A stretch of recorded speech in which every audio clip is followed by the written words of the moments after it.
Hey guys, my name is Leftetti, and today I will be talking to you guys about the St. Valentine's Day Massacre, which was a 1967 American film based on the 1929 mass murder of 7 members of the North Side Gang led by George Moran on orders from Al Capone. This was their poster when the movie first came out, and let's begin. So, one of the reasons why I chose this specific work was because while researching for a topic to come up with, I came across the St. Valentine's Day Massacre movie, and I was immediately intrigued and fascinated by its storyline, and the reviews that I read were all excellent. In addition, the historical accuracy of the film is known for its attention to detail and its accuracy, which makes it an excellent resource for understanding the events and the characters of the Prohibition era. The movie also depicts clothing and settings and events of the time period with great accuracy and provides a glimpse into the life of this era. Furthermore, some themes revolving around this movie are power and control.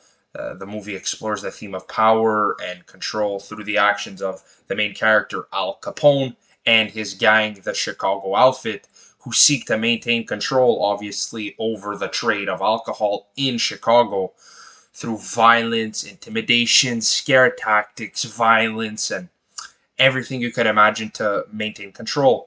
The massacre is a violent display of power that fundamentally underscores the ruthlessness of these criminal organizations.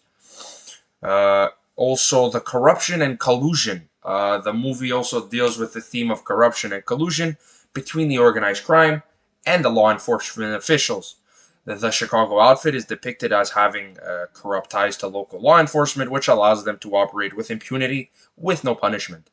The cost of violence. The movie also highlights the theme of the cost of violence in terms of the human lives as well as the societal fabric, which it basically ruins.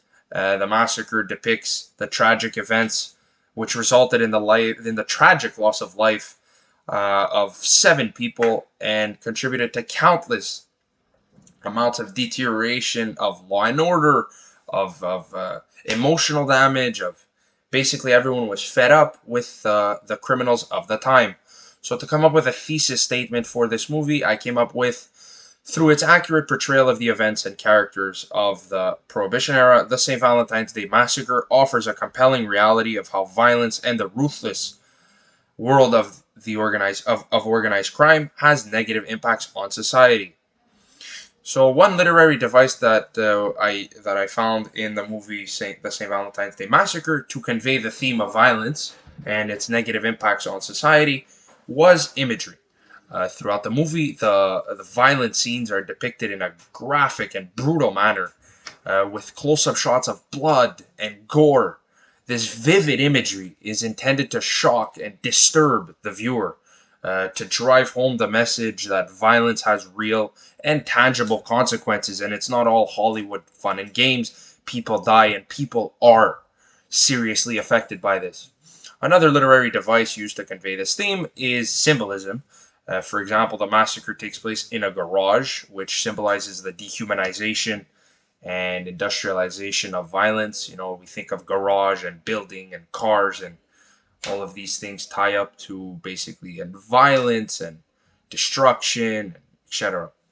And the use of machine guns, Tommy guns, also emphasizes that violence kill people, and these bullets, all they're meant to do is brutalize and harm society and the people.